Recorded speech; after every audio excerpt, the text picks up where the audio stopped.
ஸ்தோத்திரம். இந்த தேவாலயத்திலே உங்களை எல்லாரையும் பார்ப்பதற்கு சந்தோஷம். கர்த்தர் உங்களை ஆசீர்வதிப்பாராக. டிசம்பர் மாதம் 2வது வாரத்திலே நாம் வந்திருக்கிறோம். யோசேப்பை குறித்து நான் பேசிக்கொண்டு வருகிறேன். யோசேப்பு ஆண்டவர் நம்மளை பல விதங்களில் கர்த்தர் நம்மளை நடத்தி வருகிறாரு. யோசேப்புடைய வாழ்க்கையில இருந்து தான் சில காரியங்களை மத்தியிலே பேசி வருகிறேன். ஒன்றை யோசேப்பு பத்தி நான் பேசும் பொழுது, அதாவது மனசோர்வை பத்தி நான் எடுத்தேன்.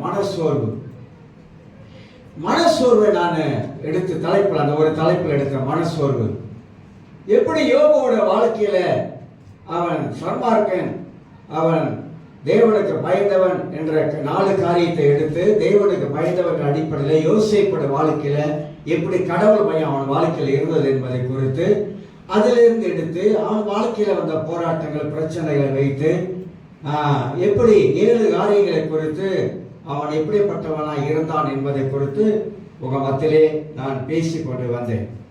அதுல யோசேப்போட வாழ்க்கையில முதல் நான் பேசும் பொழுது அவன் ஞானம் உள்ளவன் அப்படி என்ற வார்த்தையை எடுத்து உங்க மத்தியில நான் பேசினேன். ஞானம் உள்ளவன் என்று சொல்லி.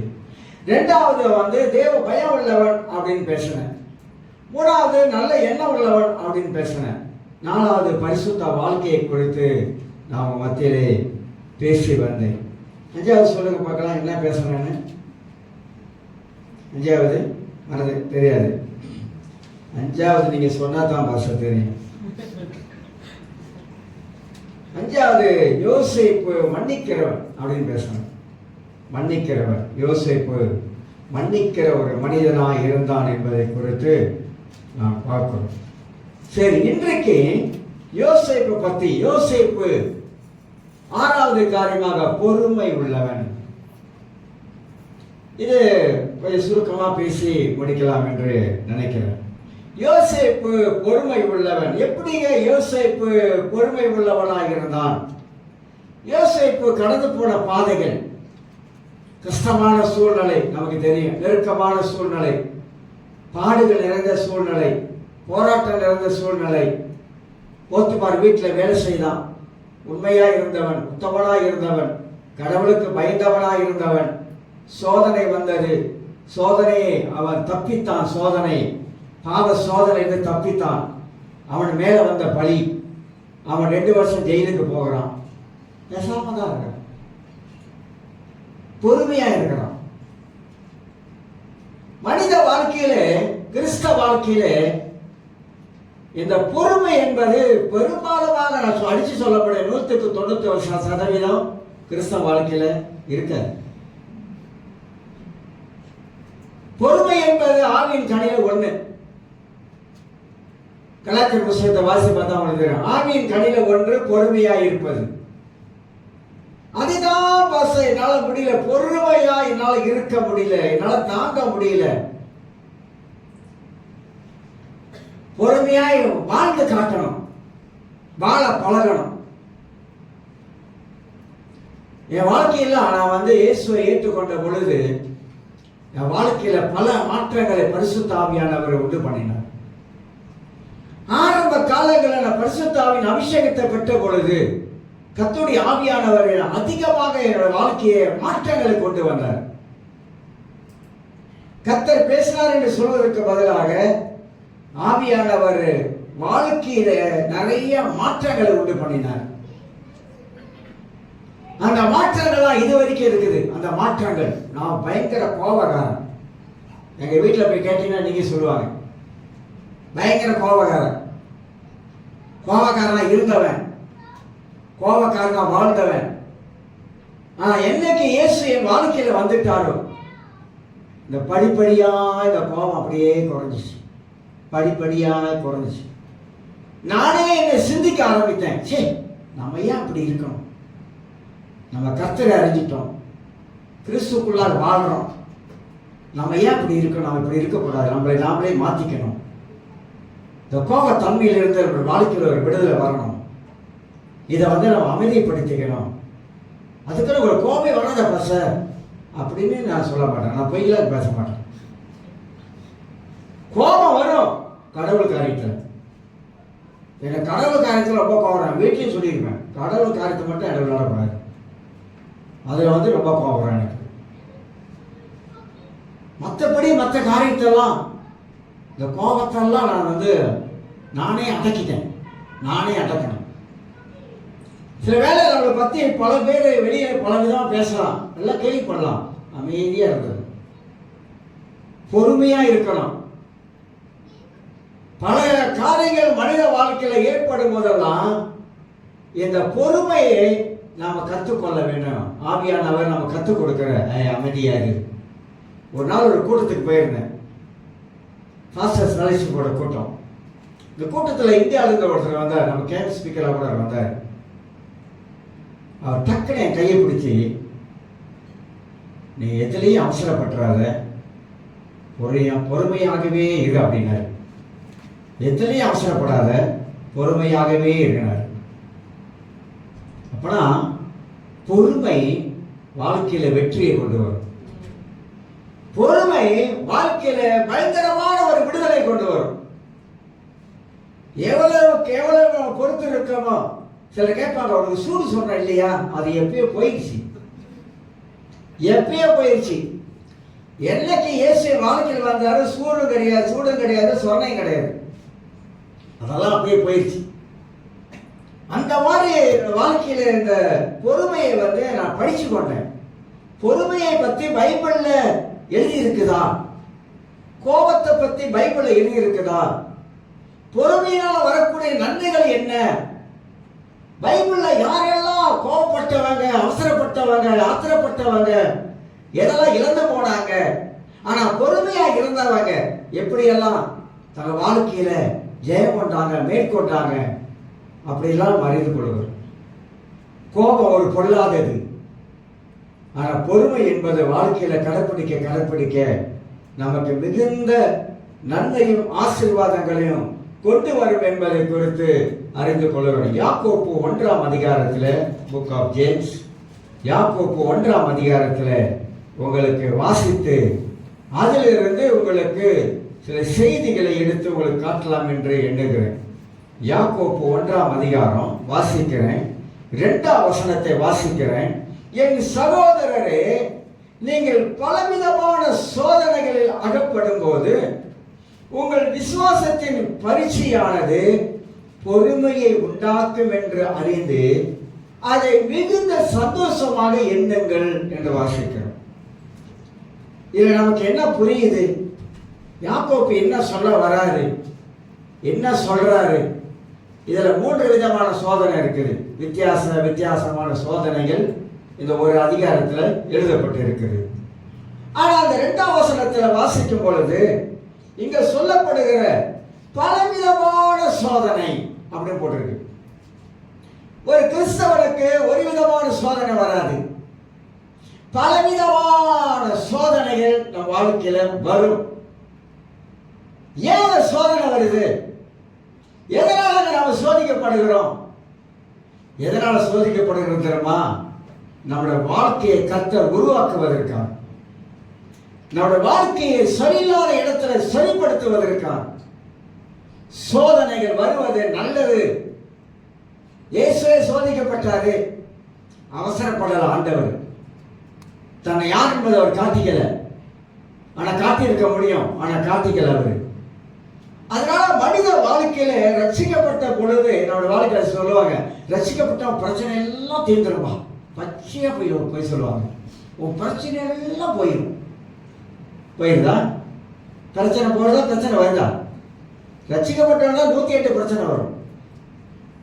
ரட்சிக்கப்படாம நல்லா நினைப்பாங்க, ரட்சிக்கப்படாம நல்லா தான் இருந்தேன், என்னைக்கு இயேசுவை ஏற்றுக்கிட்டனோ அன்னிலேருந்து ஆரம்பிச்ச பிரச்சனை இன்ன வரைக்கும் முடியல அப்படின்வாங்க. பிரச்சனை எல்லா மனுஷனுக்கு இருக்குது.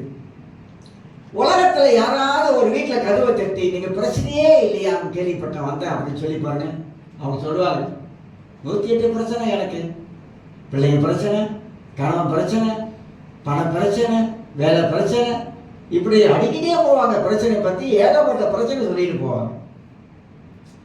பிரச்சனையே இல்லாத மனிதன் எல்லா உலகத்துல, எல்லா மனிதனும் உலகத்துல பிறந்தவனுக்கு பிரச்சனை இருக்கு, சோதனை இருக்குது, அவன் சோதிக்கப்படுகிறான். ஆனா கிறிஸ்தவர்களுக்கு வருகிற சோதனை எல்லாம் வித்தியாசமானது, மாறுபட்டது. அப்ப நமக்கு சோதனை வரும் பொழுது இங்க யாக்கோபு விளக்குகிறார், ரொம்ப அழகா விளக்குகிறாரு. உங்கள் விசுவாசத்தின் பரீட்சை, என் சகோதரரே, நீங்கள் பலவிதமான சோதனையில் அகப்படும் போது, நான் ஏற்கனவே சொல்லியிருக்கேன், அகப்படும் என்ற வார்த்தை கிரேக்க வார்த்தையில காட்டில் ஒரு பெரிய குழியை வெட்டி இந்த மிருகங்களை பிடிப்பாங்க. அப்ப குழியை வெட்டிட்டு மேல குழி தெரியாம இலையெல்லாம் போட்டு மூடிடுவாங்க. திடீர்னு போகும்போது புலியோ சிங்கமோ அல்லது பண்டியோ ஏதாவது உழுது விழுந்துடும். அந்த மாதிரி கிறிஸ்தவ வாழ்க்கையில திடீர்னு ஒரு சோதனை வரும். நம்ம எதிர்பார்க்காதது, நான் எதிர்பார்க்கவே இல்லையே அப்படின்னு ஒரு எதிர்பார்க்காத நேரத்துல தான், மகிழ்ச்சியா சந்தோஷமா இருக்கிற நேரத்துல தான் பெரிய ஒரு தலைமையில குண்டு வந்து விழுந்த மாதிரி விழும். அந்த சிரிப்பு அதோடு அடைக்கும். கக்கன்னு சிரிச்சது கொக்கோடு அழுவு வரும். அந்த மாதிரி மனித வாழ்க்கையில சோதனை அப்படியெல்லாம் வரும். திடீர்னு வரும். நினைச்சு பார்க்காத நேரத்தெல்லாம் நான் வாழ்க்கையில வரும் சோதனை. அப்ப சோதனை வரும்போது பொறுமை இருக்கா? பொறுமையா இருக்கிறாமா? மூக்குக்கு மேல கோபம் வருது, மூக்கு வேர்க்குதான். மூக்கு வேர்த்தா ரொம்ப கோபகாரமா அப்படின்னு சொல்லுவாங்க. ஆனா வேதம் நமக்கு கிறிஸ்தவ வாழ்க்கையை கற்றுக் கொடுக்குது, எப்படி வாழ வேண்டும் என்ற வாழ்க்கையை கற்றுக் கொடுக்குது. ஒரு நாள் அவர் சீனியராக இருந்தார், நான் ஜூனியராக இருந்தேன் பைபிள் ஸ்கூலில் படிக்கும்போது. ஒரு சிம்பிள் காரியம் குரூப்ல, ஏன்னா அவர் அதுல இருந்து வெளியாயிட்டாரு. அப்ப அந்த குரூப்ல ஒரு வார்த்தை சொன்னார். அந்த குரூப்ல சொல்லுங்க, பாசஸ் குரூப் தான் நாங்கள் வச்சு நடத்தின ஒரு குரூப். இப்போ அதை சொன்ன மாதிரி யூத்துக்கு லீடராக இருந்தார், வெளியாயிட்டாரு. வேற ஆள் நம்ம யாராவது பார்த்து போடலான்னு இந்த குரூப்ல இதை கேட்டவர் எனக்கு கோல் பண்ணி வாங்குறாரு. என்ன உண்மையா சொல்றேன், கடவுள் சாஜா வாங்குறாரு. நான் ஒண்ணுமே பேசல, பேசாம இருந்தேன். வேற ஆள் தான் ரெண்டு ரோடு பார்த்துருப்பாங்க என்னன்னு சொல்லி குரூப்லேயே கேட்டாங்க. நான் ஒன்றும் பேசல, ஒரு வார்த்தை பேசல. சரி அப்படியே நான் சொல்றாங்க, பொறுமையா இருந்தா வாழ்க்கையில மேல வந்துகிட்டே இருக்கலாம். இப்ப பார்த்தா ஊழியெல்லாம் கிடையாது. கோபக்காரன் ஊழியம் செய்ய முடியாதுங்க. ஊழியம் செய்ய முடியாது. அடிச்சு சொல்லுவேன், 100% அடிச்சு சொல்லுவேன். கோபக்காரன் ஊழியம் செய்ய முடியாது. ஏன் ஊழியம் செய்ய முடியாது? அவன் கோபத்துல மேல இருந்தா இதை அடிப்பான், அதை அடிப்பான். பிரசங்கத்துல கோபமா பேச ஆரம்பிப்பாங்க. கோபக்காரன் ஊழியம் செய்ய முடியாது, ஊழியக்காரன் ஆக முடியாது. பிரச்சனை தான். பொறுமையா இருக்கணும். பல விதத்துல நான் இதெல்லாம் கத்துக்கிட்டேன். இதெல்லாம் ஆவியானவர் நமக்கு சில வேலை கத்துக் கொடுப்பாரு. அமைதியாரு. உள்ளத்துல கர்த்தருடைய ஆவியான எப்படி பேசுவாருங்க? அமைதியாயிரு, வாயை திறக்காத, பேசாம இரு, வார்த்தையை பேசாத. நான் எத்தனையோ அனுபவத்தை பார்த்துருக்கிறேன். அப்ப சோதனை நேரங்கள்ல உபத்திரத்தை மத்தியிலே நம் வாழ்க்கையில பொறுமையை எடுத்து காட்டுகிறவா ஆவின் கனியில ஒண்ணு, அந்த கனி வெளிப்படுதா? ரெண்டாவது நீங்க பாத்தீங்கன்னாக்கா, கோபக்கார இடத்துல பொறுமை இருக்காது, பொறுமை உள்ள இடத்துல கோபம் குறைஞ்சிடும். இதான் ரெண்டுக்கு வித்தியாசம். நீ கோபப்படுவதனால நம்ம வாழ்க்கையில ஒரு சாட்சியை தான் இழந்துடும். நம்ம சாட்சி இழந்துடும். எங்க வீட்டில் கூட என்னை கவனிப்பாங்க, ஏன்னா அப்படி இருந்தாலும். ஆனா இப்ப ரொம்ப அமைதியா உட்காந்துருப்பேன். எல்லார்கிட்ட ரொம்ப பண்பா பேசுவேன், அன்பா பழகுவேன், நேசிப்பேன். அதுதான் அவங்கள ரட்சிப்புக்குள்ள கொண்டு வர முடியும். இல்லைன்னா கொண்டு வர முடியாது. அதனால பொறுமை எங்க இருக்குதோ அந்த கோபம் தணிஞ்சு போயிடும். பரவாயில்ல, சில பேர் அவங்க ஏசுறாங்களா, பரவாயில்ல, கர்த்தர் இருக்கிறாரு, பார்த்துக்குவாரு, போ, ஏசுனா ஏசிட்டு போட்டோம், அப்படி விட்டுட்டு போயிட்டே இருக்கணும். அது எப்படி பாஸ்டர்? என்னால முடியாது பாஸ்டர், நானும் ரெட்டலோட பார்த்துருவேன், நீயா சில சொல்றாங்களே, என்னால முடியாது பாஸ்டர். ஏன் முடியாது? ஏன் முடியாது? முடியும். முடியாத காரியம் ஒன்றும் இல்லை. ஏன்னா நம்ம கர்த்தருடைய பிள்ளைகள். சில வசனங்களை உங்களுக்கு நான் எடுத்து காட்ட பிரயாசப்படுகிறேன். நீதிமொழிகள் புஸ்தகத்தை கொஞ்சம் திருப்பி வைத்துக் கொள்ளுங்க. நீதிமொழிகள் புஸ்தகத்தை கொஞ்சம் திருப்பி வைத்துக் கொள்வோம். அதிலிருந்து சில காரியங்களை நான் பேச பிரயாசப்படுகிறேன். யோசேப்புடைய வாழ்க்கையை நான் மையமா வச்சு 7 காரியங்களை பேசி வருகிறேன். 6வது காரியம், யோசேப்பு பொறுமை உள்ளவனாக இருந்தான் என்பதை நாம் பார்க்கிறோம். அவனுக்கு கோபம் வந்திருக்கும். தான் சகோதரர் செய்த காரியத்தை நிமித்தமாக யோசேப்பு கோபப்பட்டிருக்கிறான். அந்த கோபத்துல அவன் எகிப்துக்கு வரும்போது, கானான்ல பஞ்சம் எகிப்துக்கு வரும்போது பலிக்கு பலி வாங்கியிருக்கலாம். ஆனா செய்யலாம். நீதிமொழிகள் 15ஆம் அதிகாரத்தில் 18வது வசனத்தை உங்களுக்கு வாசித்து காட்டுகிறேன். நீதிமொழிகள் 15:18. கோபக்காரன் சண்டையை எழுப்புகிறான், நீடிய சாந்தம் உள்ளவன சண்டையை அமர்த்துகிறான். கோபக்காரன் சண்டையை எழுப்புகிறான், மூட்டி விடுறான் சண்டையை. நல்லா இருந்தவங்க கூட சேர்ந்துக்கிறான். ஆனா நீடிய சாந்தம் உள்ளவன் அந்த சண்டையை அமர்த்துகிறான். நான் எப்போ சொல்ல, கிறிஸ்தவங்க சண்டை போடுகிற கிறிஸ்தவங்கள், சண்டை போடக்கூடாது. நீங்களும் யாருக்கிட்டே சண்டை போடக்கூடாது.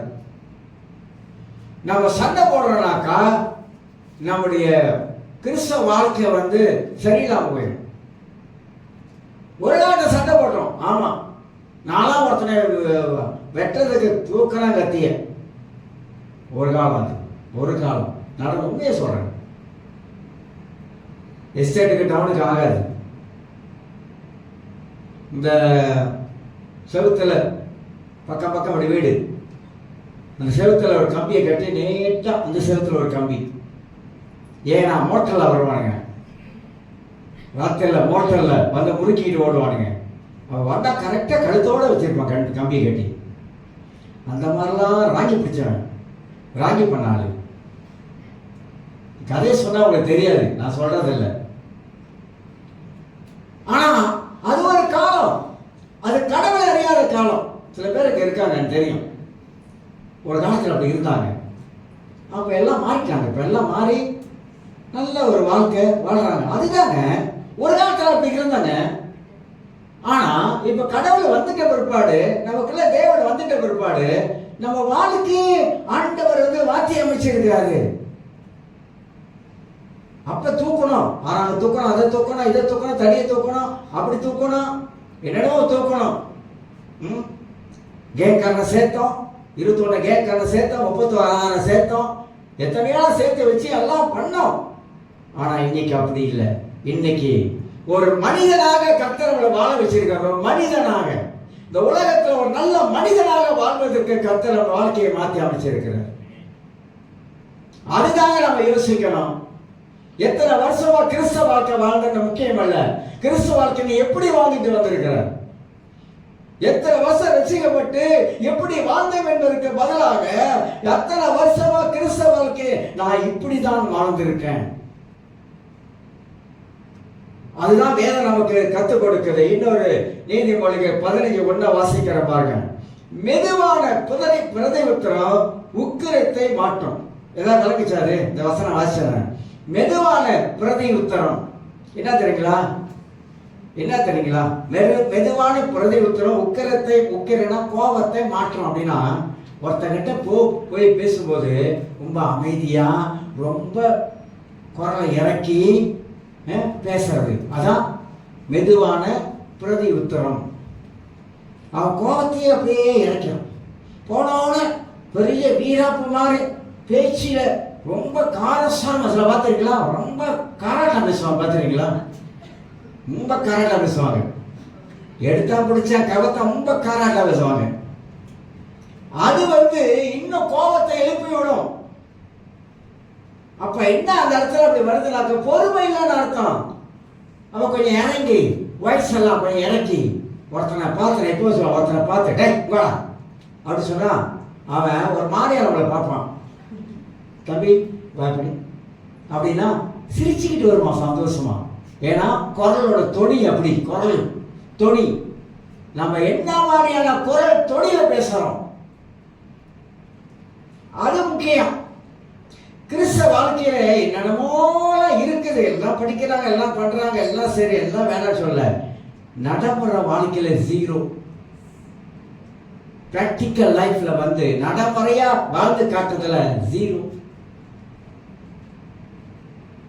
ஆனா கர்த்தர் நடைமுறையில தான் நம்மளை வாழ்ந்து காட்ட சொல்றாரு. யாரா இருந்தாலும், நானா இருந்தாலும் சரிதான்.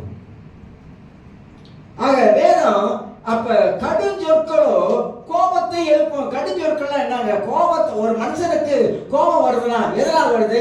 பேசுற வார்த்தை கடுமையான வார்த்தை. நீயா நானா? இந்த கடுஞ்சொற்கள். அப்ப ஏன் கோபத்தை எழுப்புறா? நீ பேசுறது அப்படி, நீ பேசுற வார்த்தை ஒரு மனிதனுக்கு பயங்கரமான ஆத்திரத்தை உண்டாக்குது. பொறுமையாயிரு. கடுமையா பேசுறாங்களா? உன் மனதில் தேவனை நினைச்சுக்கோ, வசனத்தை நினைச்சுக்கோ, அமைதியாகிடு. இருக்க முடியுமா? முடியாது பஸ். இதெல்லாம் ஐயோ கிறிஸ்தவ வாழ்க்கை ரொம்ப கஷ்டமா இருக்கு, ரொம்ப ரொம்ப கஷ்டம். இதை விடுன்றாங்க, அதை விடுன்றாங்க, இதை போடாதன்றாங்க, அதை எடுக்காதன்றாங்க, அங்கே போவாதன்றாங்க, இங்கே போவாதன்றாங்க, இதை சாப்பிடாதன்றாங்க, அதை சாப்பிடாதன்றாங்க. சுதந்திரமே போச்சு. சுதந்திரமா இருங்க, சுதந்திர பறவையா தெரியுங்க. இப்ப சுதந்திரமே போச்சு. தொட்டதுக்கெல்லாம் அது சரியில்லை, தொட்டதுக்கெல்லாம் அது சரியில்லைன்றாங்க. அப்ப கிரேஸ் டீச்சிங்ல தான் போகணும்.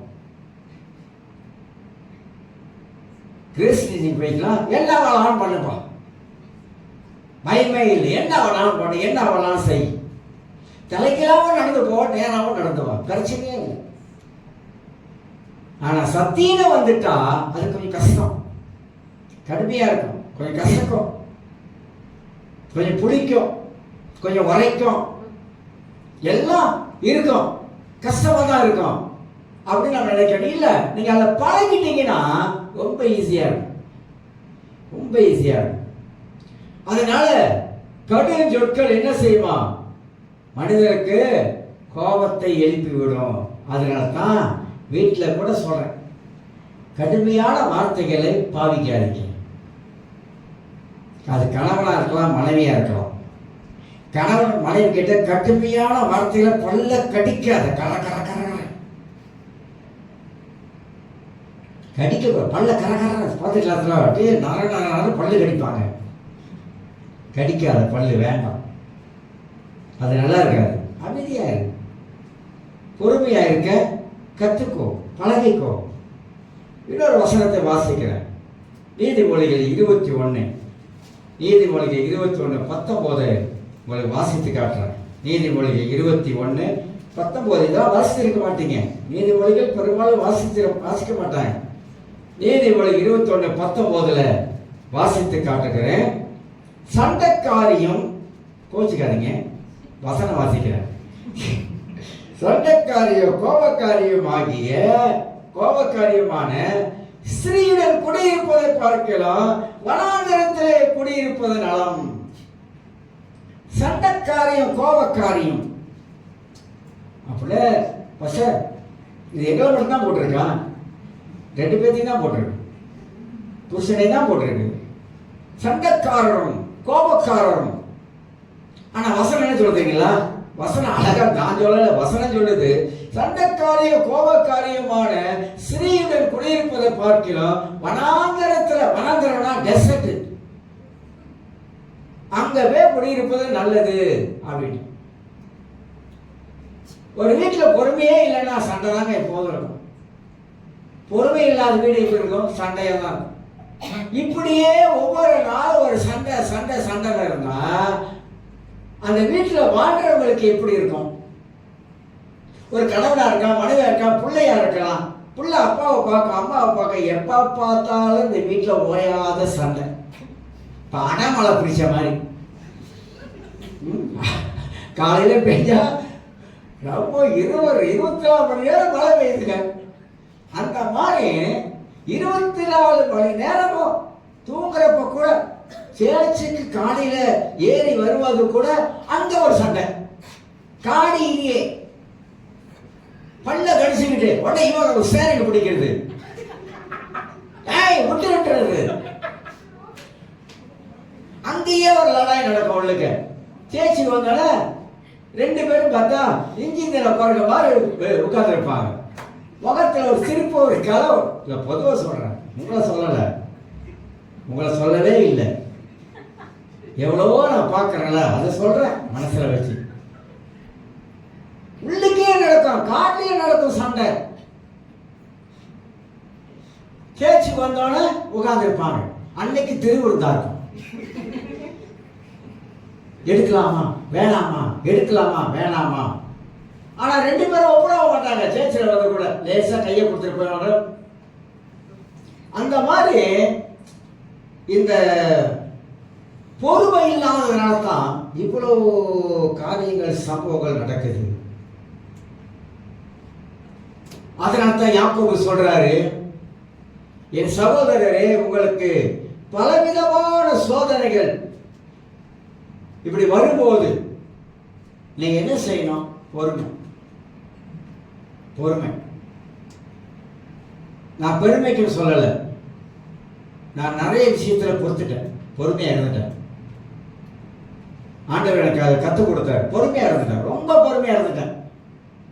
நான் எப்போ சொல்லுவேன், மேல ஒருத்தர் இருக்கிறார், நம்ம சொல்ல வேண்டியதெல்லாம் அங்கதான் சொல்லணும்.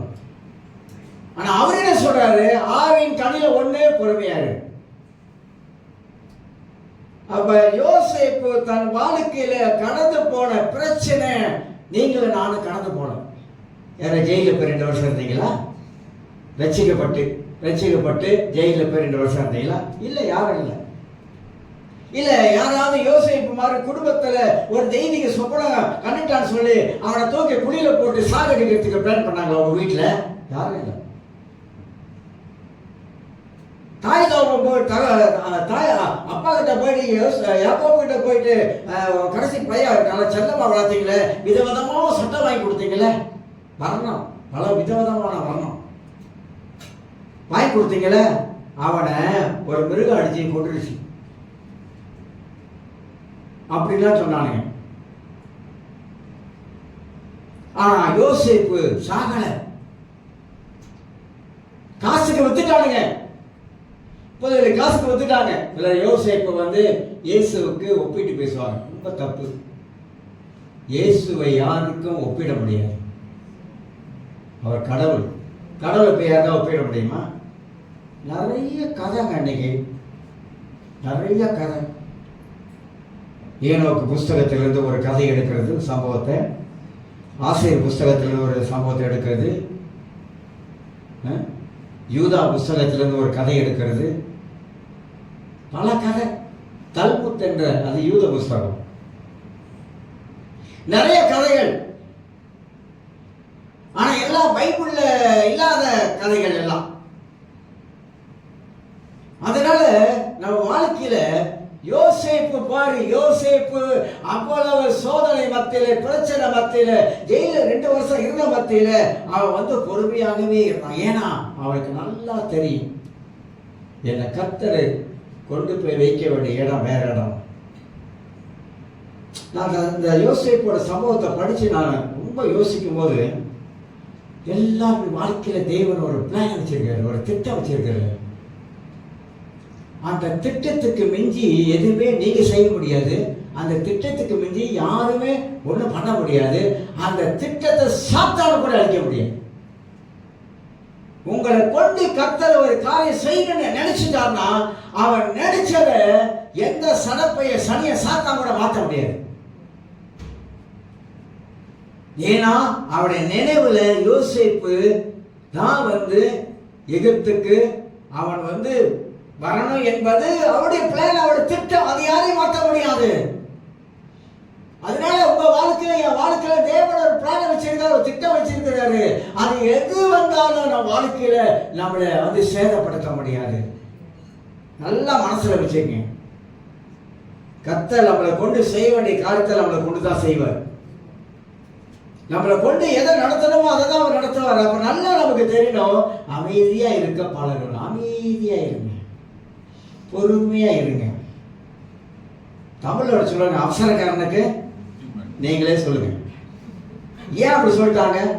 சிலர் பார்த்தீங்களா, பொறுத்து இருக்க மாட்டாங்க.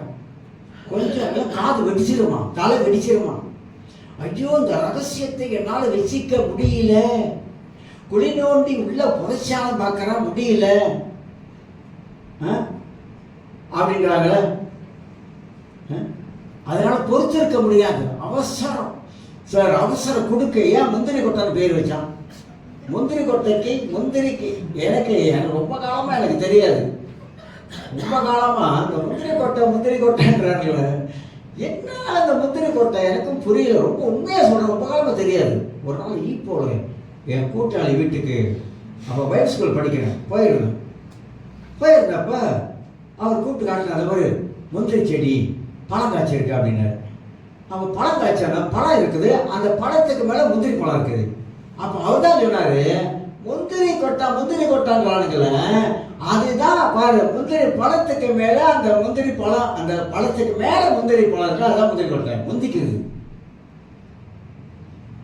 அப்பதான் எனக்கே தெரிஞ்சு, அந்த மாதிரி சில வேலைகளை நம்ம முந்திரி கொட்டை மாதிரி சில வேலைகளை பொறுத்து இருக்க மாட்டோம். பொறுங்க. கர்த்தர் செய்ய வேண்டிய காரியத்தை கர்த்தர் செய்யட்டும். அவர் செய்ய வேண்டிய காரியத்துக்கு நீங்க பொறுத்து இருங்க. சில பாருங்க, ஜெபம் பண்ணுவாங்க, ஜெபம் பண்ணிட்டு இன்னும் கிடைக்கல, இன்னும் என்ன கிடைக்கணும்? உனக்கு என்ன கிடைக்கணும்? கிடைக்க வேண்டிய நேரத்துல கிடைக்கும். கர்த்தர் கொடுக்க வேண்டிய நேரத்துல கரெக்டா கொடுப்பாரு. ஏன்னா சில வேலைகள்ல சில ப்ரோசஸ்க்குள்ள உன்னை அனுப்புவாரு. உன்னை நீ போக வேண்டிய சில காரியத்துக்குள்ள நீ கடந்து போகணும். அப்பதான் உன் விசுவாசம் எந்த அளவுல நிக்குதுன்னு தெரியும். ஆரம்பத்துல கேட்டதெல்லாம் கொடுத்தாரு. எத்தனை பேர் பார்த்துருங்க, ஜெபம் பண்ணும் போது டக்குன்னு கிடைக்கும். ஆனா வளர்ந்த பிற்பாடு ஜெபிக்கும் போது ஒரு வருஷம்னா கூட கிடைக்காது. அப்ப ஆண்டவர் பார்க்கிறாரு, நீ கேட்ட காரியத்துக்காக பொறுத்து இருக்கியா? பைபிள் ஆபிரகாம் பத்தி படிங்க. எத்தனை வருஷம் ஆண்டவர் வாக்கு கொடுத்தாருங்க, எத்தனை வருஷம் ஆச்சு? பொறுத்திருங்க. எல்லா விஷயத்திலும் பொறுமையா இருக்கும். மகாத்மா காந்தியை பத்தி எல்லாருக்கும் தெரியும். இந்தியாவுக்கு சுதந்திரம் வாங்கி கொடுத்தாரு, எதனால? பொறுமை. எட்டி உதைச்சானுங்க காலில், பொறுத்து இருந்தார், பொறுமை. அப்ப நீ என்ன சொல்ல வரீங்க பாஸ்டர்? என்ன எட்டி வச்சா கூட நான் பேசாம இருக்கணுமா அப்படின்னு வரீங்களா? அப்படி சொல்ல வரல. இயேசு சொன்னாரு, ஒரு கன்னத்தை அரைஞ்சா மறு கன்னத்தை, ரொம்ப பேர் அதோட சரியான விளக்கம் தெரியாம உளறிட்டு இருப்பாங்க. அப்போ ஒரு கணத்தை அரைச்சிட்டா மறு கணத்தை காட்டணுமா? அதுக்காக இயேசு சொல்றாரு. எதுக்கு சொல்றாருன்னு தெரியும்.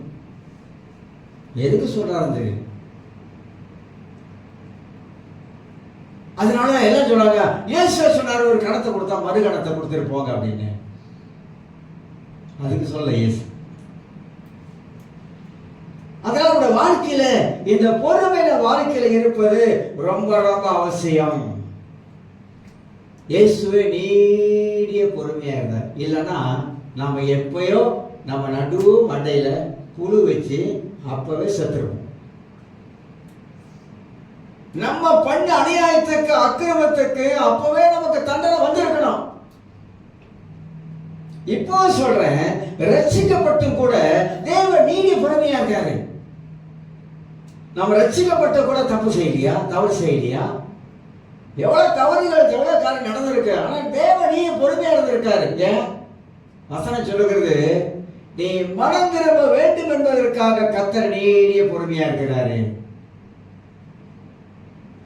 அவரு நீடிய பொறுமையா இருக்கிறார்னா நம்ம பண்ண காரியத்தெல்லாம் அவர் நினைச்சு பார்த்து மனசுல நினைச்சிருந்தாருன்னா, அவர் நீடிய பொறுமையா இல்லாம இருந்திருந்தாருன்னா அப்பவே முடிஞ்சிருக்கும். அப்ப ஆண்டவரே நம்ம செய்யற காரியத்தெல்லாம் பார்த்து நீடிய பொறுமையாக. ஏன் அப்படின்னா, நீ மனம் திரும்பணும். அந்த மரத்தாங்க நம்மளும் பொறுமையா இருக்கணும். பல விஷயத்துல பொறுமை தான் நம்ம வாழ்க்கையில நம்ம சிறந்த ஒரு தலைவனாக மாற்றும்.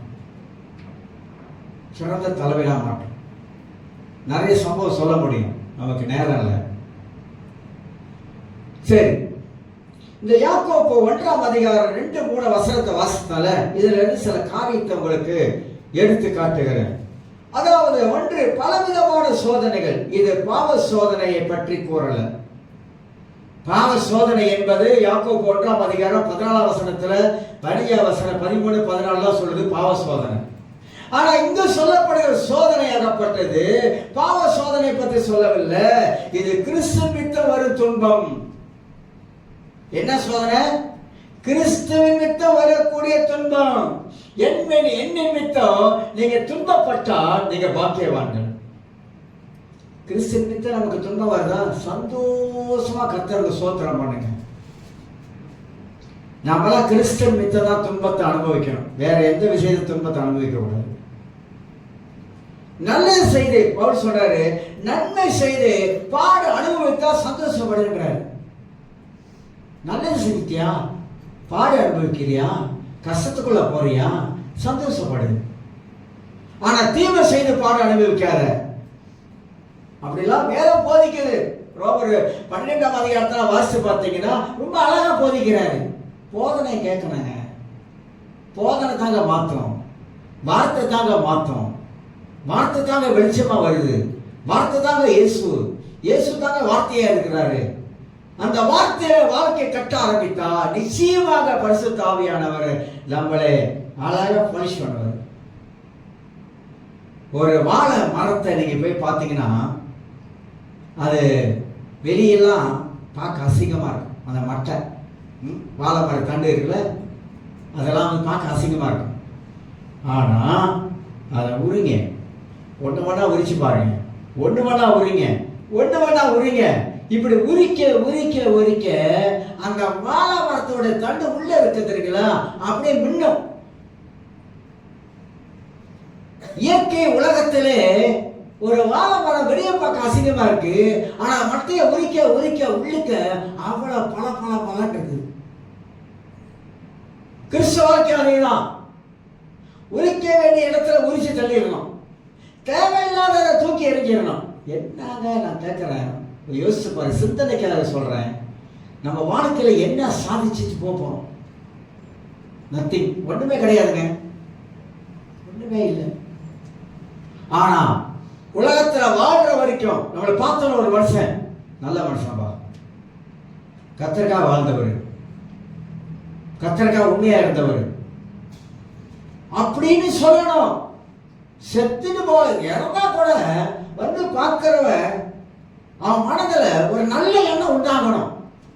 பொட்டி உள்ள இருக்கும்போது பார்த்தாலும் கூட, அவன் வாயில வெளியே சொல்லாவிட்டா கூட அவன் மனதுல நல்ல எண்ணங்கள் உருவாகும். அதான் வாழ்றீங்க. தமிழ்ல சொல்லுவாங்க, யானை இருந்தாலும் 1000 பொண்ணு, செத்தாலும் ஏன் அப்படி சொன்னாங்க தெரியுமா? என்னைக்காவது தெரியுமா? அது நமக்கு அது இருந்தாலும் 1000 பொண்ணு, அது இறந்தாலும், ஏன்னா தந்தம் இதோடைய. அந்த மாதிரி நம்ம உலகத்துல நம்ம இருக்கும் பொழுது நம்ம வாழ்க்கையில இந்த சோதனைகள் பல விதத்துல நமக்கு வந்தாலும் அந்த சோதனை மத்தியில நாம் வந்து தோன்றக்கூடாது. சோதனை மத்தியில பொறுமையா இருக்கும், அமைதியா இருக்கும். எல்லாம் கத்தட சொல்லிட்டு பேசாம இருக்கணும். சொல்ல வேண்டிய சொல்லிட்டோமாக்கா செய்ய வேண்டியவரும் அழகா செய்வாரு, பக்குவமா செய்வார். பைபிள்ல எத்தனையோ சம்பவங்கள் எடுத்து காட்ட முடியும், எத்தனையோ சம்பவங்கள். அப்ப அதுதான் நமக்கு கற்றுக் கொடுக்குது, அதுதான் நமக்கு பாடங்கள் சொல்லிக் கொடுக்குது.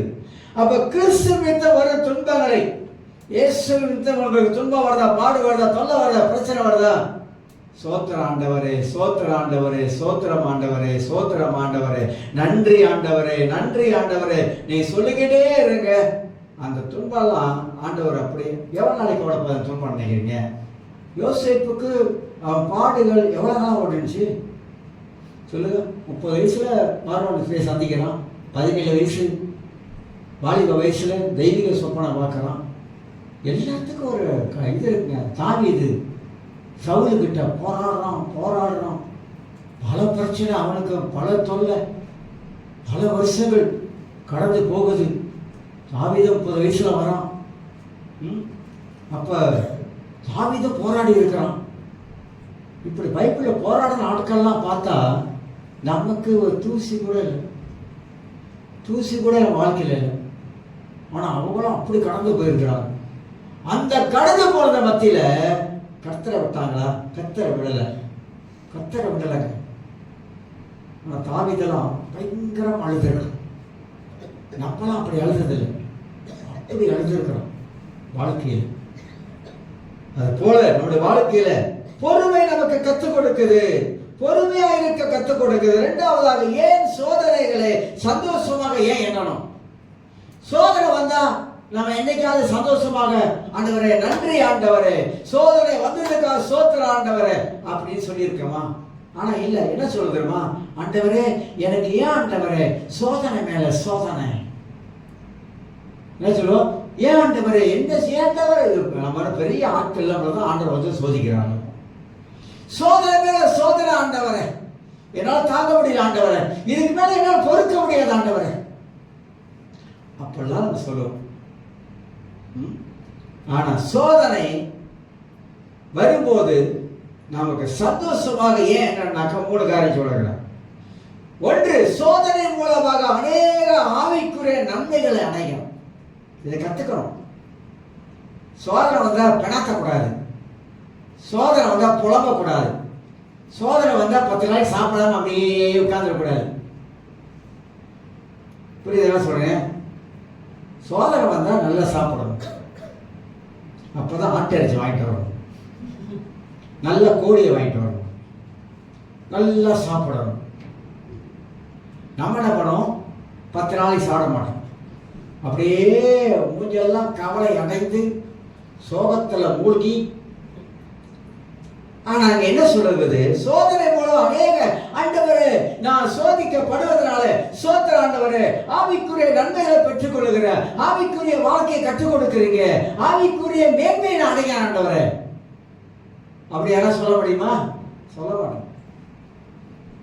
இரண்டாவதாக, சோதனை சந்தோஷமாக ஏன் அப்படி கேட்டீங்கன்னா, சோதனை மூலமாக பொறுமையாக இருக்க தேவன் கற்றுக் கொள்ளுகிறார். முறுமுறுக்காதீங்க. இஸ்ரவேல் ஜனங்களுக்கு பல காரியம் வந்துச்சு. சாப்பாட்டு சோதனை வந்துச்சு, எகிப்துல இருந்தாங்க, ஆண்டவர் கொண்டு வந்தாரு. ஆனா என்ன பண்ணாங்க? முறுமுறுக்காதீங்க. ஏன் ஆண்டவரே வாழ்க்கையில் இப்படி நடக்குது? ஏன் ஆண்டையில அப்படிலாம் நடக்குது? ஏன் ஆண்டவரே என்ன மட்டும் இப்படி பண்றீங்க? அப்படிலாம் கேட்காதீங்க. பொறுமையா இருங்க. கர்த்தருக்கு தெரியும், யுத்தமெல்லாம் கர்த்தருடையது. ஆண்டவர் தான் நமக்காக வழக்காடுகிறார், ஆண்டவர் தான் நமக்கு நீதி செய்கிறார், ஆண்டவர் தான் நமக்காக யுத்தம் பண்ணுகிறார். நீங்க சும்மா இருங்கள், அதான் வேதம் சொல்லுது. நீங்க சும்மா இருங்கள் அப்படின்றார். நாம சும்மா இருக்க மாட்டோம், வாயை வச்சுக்கிட்டு சும்மா இருக்க மாட்டோம். அதனால முறுமுறுக்கிறோம், ரொம்ப முறுமுறுக்கிறோம். எவ்வளவுக்கு எவ்வளவு நம்ம சோதனை நேரங்களில் முறுமுறுக்கிறோமோ அவ்வளவும் வீணாயிரும். வாழ்க்கையில ஜெயிக்க முடியாது. கிறிஸ்தவ வாழ்க்கையில ஜெயிக்கணும். என்ன காரியம் வந்தாலும் வாழ்க்கையில ஜெயித்து காட்டணும். ஜெயிக்கிறதுக்கு நமக்கு ஆண்டவர் வசனங்களை தான் நிறைய வச்சிருக்கிறார். அப்ப இரண்டாவது, பொறுமையா இருப்பதற்கு என்னதுன்னா தேவன் கற்றுக் கொடுக்கிறார். முழுமைக்காம கற்றுக் கொடுக்கிறார். பொறுமையாரு, பொறுமையாரு, எவ்வளவு கவலை பொறுக்க முடியும் அவ்வளவு கவலை பொறுத்துரு. ஆண்டவருக்கு நீங்க வழி கொடுக்கணும். மூன்றாவதாக சொல்லும் பொழுது, யாக்கோப்பு இதை விசுவாசித்தான் பரீட்சை என்று அழைக்கிறான். யாக்கோப்பு அதை விசுவாசிக்கிறான்.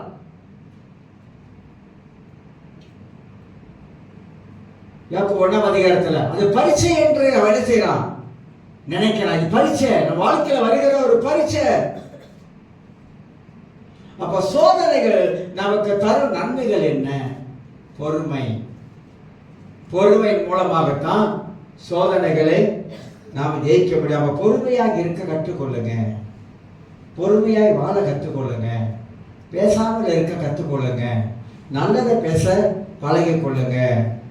இதைத்தான் கர்த்தர் நமக்கு சொல்லிக் கொடுக்குறார். அடுத்த வாரத்தில் இன்னும் சில காரியத்தை நான் பேசுகிறேன்.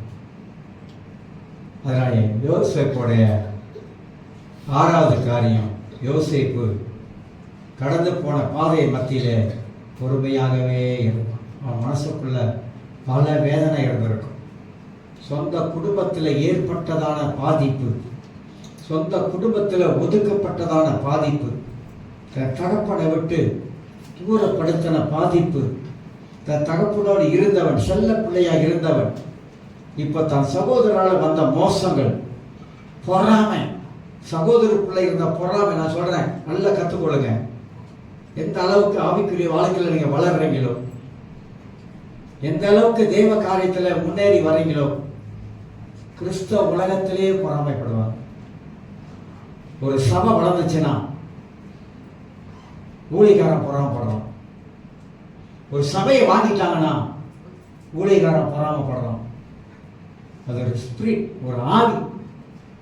பொறாமை என்றால் எலும்புருக்கி. நீதிபதிகள் வாசிக்க, பொறாமை என்றால் அது ஒரு எலும்புருக்கி. எலும்புருக்கி நினைச்சிருக்கா? பொறாமை என்பது நம்மள எலும்ப கூட உருக்கி தள்ளிடுவோம். கிறிஸ்தவ உலகத்தில் நிறைய நம்ம சேர்ச்சை வாங்கின பிற்பாடு, சேர்ச்சு வாங்கிட்டேன்னு சொன்ன பிற்பாடு என்ன என் காதல செய்தி வந்து தெரியுங்களா? எப்படி இவன் வாங்கிட்டான், எப்படி வாங்கினவன், அது கேஷா வாங்கியிருக்காங்க, எப்படி வாங்கினவன், எப்படி நான் திருடிய வாங்கினேன், பேக்ல கொள்ளையடிச்ச வாங்கினேன். கர்த்தர் நடத்துறாருயா, சந்தோஷப்படு. ஒரு சபை வாங்கியிருக்காங்கன்னா ஆண்டவர் இடத்துல சொல்ல, ஆண்டவரே நன்றி ஆண்டவர், சபை வாங்கியிருக்காங்க, கேஷா வாங்கியிருக்காங்க, சோத்திர ஆண்டவர். அப்ப பொறாம என்ன செய்யாது, நம்மள மேல விட விடாது. கிறிஸ்துவ உலகத்துல நீங்க நினைக்காதீங்க, கிறிஸ்தவருக்குள்ள நீங்க பாருங்க. ஒரு யூடியூப்ல ஒரு முக்கியமான செய்தியை பார்த்தேன். ஒரு இந்துல இருந்து ஒரு கிறிஸ்தவ மதத்துக்கு வந்துட்டார். கிறிஸ்துவ மதத்திலிருந்து முஸ்லீம் மதத்துக்கு போயிட்டார். என்ன காரணம் பார்த்தா, அவரு கிறிஸ்துவ வந்தவர், ஃபாதர் வந்திருக்கிறாரு, இல்லை ஃபாதர் பாஸ்டர் வந்திருக்காரு. அவங்க வந்து வசந்த ஜாதி வீட்டில் போய் உட்காந்து சாப்பிட்றாரு. ஆனால் எங்கே வந்தால் இவர் வீட்டில் தண்ணி குடிக்க மாட்டாரு, வீட்டிலே உட்கார மாட்டாரு. அப்போ இவர் பார்த்துருக்காரு. அப்போ நம்ம கொஞ்சம் கீழ் ஜாதியாக இருக்கிறதுனால தான் அவர்கிட்ட தண்ணி குடிக்க மாட்டாரு, சாப்பிட மாட்டாரு. அப்போ வசதி ஜாதி விட்டு தானே போகிறாரு அப்படின்னு அந்த ஒரு காரணத்தை மொத்தமாக அப்படி முஸ்லீம் பேசாட்டு. ஏன்னா முஸ்லீமில் என்ன இல்லை, பாகுபாடு இல்லை.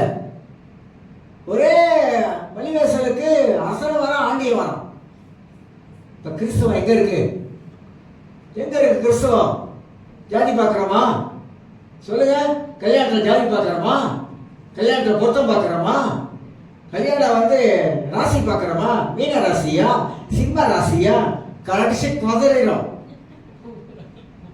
ஜாதி, சில ஜாதியை பெருமையா பேசுறவங்க இருக்காங்க கிறிஸ்தவ உலகத்துல இருக்காங்க, சர்ச்சில் இருக்காங்க, ஊழியக்காரங்க இருக்காங்க. அப்புறம் என்னையா நீ பைபிள் வாசித்து என்னையா நீ பண்ற? அவ்வளவு வேதமே அழகா சொல்லுது, கிரேக்கன் இல்ல, யூதனும் கிடையாது, கிறிஸ்துக்குள்ள நம்ம எல்லாரும் ஒண்ணு. இப்படி நிறைய காரியம் கிறிஸ்தவத்துல குப்பைகள் கிடக்குது, நிறைய குப்பைகள் கிடக்குது. குப்பை நான் என்ன சொல்ல வரலாம், இந்த மாதிரி தேவையில்லாத காரியங்கள்லாம் வந்து உள்ள கொண்டு வந்து வைக்கிறதுனால தான் இன்னைக்கு வந்து கிறிஸ்தவம் வந்து இன்னைக்கு கெட்டு போறதுக்கு இது ஒரு காரணம் ஆயிடுச்சுங்க. ஏன்னா வசனத்தினுடைய வெளிச்சம் இல்லை அவங்களுக்குள்ள. என்னாக்கா, நான் இந்த உயர்ந்த ஜாதியில இருக்கிறேன், கீழ் ஜாதிக்கார வீட்டில் போய் தண்ணி, பச்சை தண்ணி கூட குடிக்க மாட்டேன், அந்த மாதிரியான எண்ணம் இருக்கிறதுனால தான். மேலே போனதான் தெரியும், மேலே போனதான் தெரியும். ஏன் சொல்வாரு, நான் யூத ஜாதி, நீ வேற ஜாதி போடுவார். நான் யூதன், உயர் குலத்து யூதன் நான் வந்து, அதனால நீ இந்த மாதிரி ஜாதியில் இங்கே வர முடியாதுன்னு அனுப்ப போகிறார். அப்போ தான் தெரிய போகுது. ஆக எனக்கு அருமையானவர்களே, வாழ்க்கையில் பொறுமையாக இருக்க கற்றுக்கணும். பொறுமையாக வாழும். சண்டை வேணாம், கோபம் வேணாம். நம்மளை அழிச்சிடும், நம்ம பேரை கெட்ட பேர் ஆக்கிடும். நம்ம நல்லவனாக வாழ முடியாது. அமைதியாக இருப்போம். எல்லாத்துக்கும் பொறுத்துருக்கணும். பஸ்ஸை பொறுத்துருக்கேன். பொறுத்தவன் பூமி ஆளுவான். எவ்வளோக்குள்ள பொறுக்குறீங்களோ அந்த அளவுக்கு நீங்கள் பொறுத்து பாருங்கள். பரவாயில்ல, ட்ரை பண்ணி பாருங்கள் வாழ்க்கையில். சரி, இந்த காரியத்தில் பொறுத்திருக்க ஆண்டவரே, ஆனால் நீங்கள் பதில் சொல்லுங்க அப்படி கடவுள்கிட்ட நீங்கள் சொல்லிட்டு நீங்கள் பொறுத்திருக்க பாருங்க, நீங்கள் ஜெயிச்சிருவீங்க. நிச்சயமாக ஜெயிக்கணும். நான் எத்தனையோ காரியத்தில் அப்படி ஜெயிச்சிருக்கேன். எத்தனை விஷயத்துல நான் வந்து ஜெயத்தை கத்தர் கொடுத்திருக்கிறாரு. ஏன்னா பொறுமை நமக்கு மேன்மையை கொண்டு வரும். எல்லாரும் எழுதிருக்கலாம்.